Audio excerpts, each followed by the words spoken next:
デバイスの修理が必要ですか？無料診断を提供しています。ご自宅まで集荷、配達いたします。電話や移動は不要です。修理前にお見積もりをお送りし、承認いただいた場合のみ作業を進めます。簡単、透明、そしてプロフェッショナル。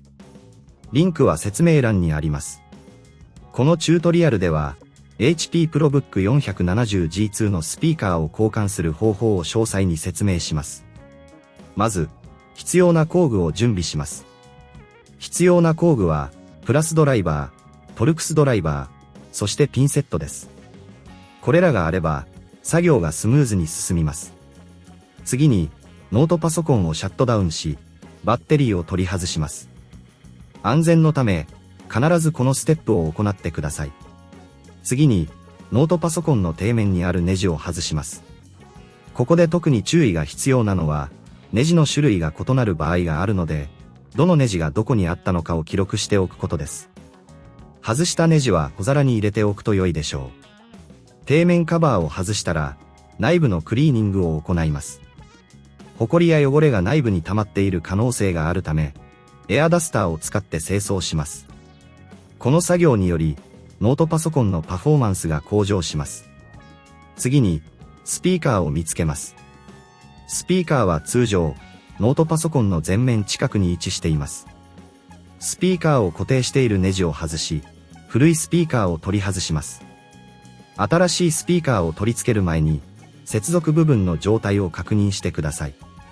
新しいスピーカーを正しく接続し、ネジで固定します。この時、ネジを締めすぎないように注意してください。最後に、底面カバーを元に戻し、ネジをすべて締め直します。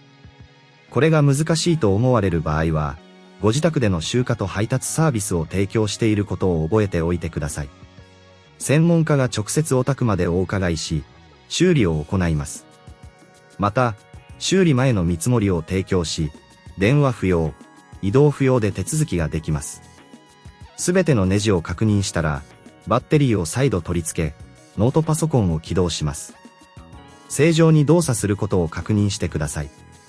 これで、HP ProBook 470G2 のスピーカー交換は完了です。デバイスの修理が必要ですか？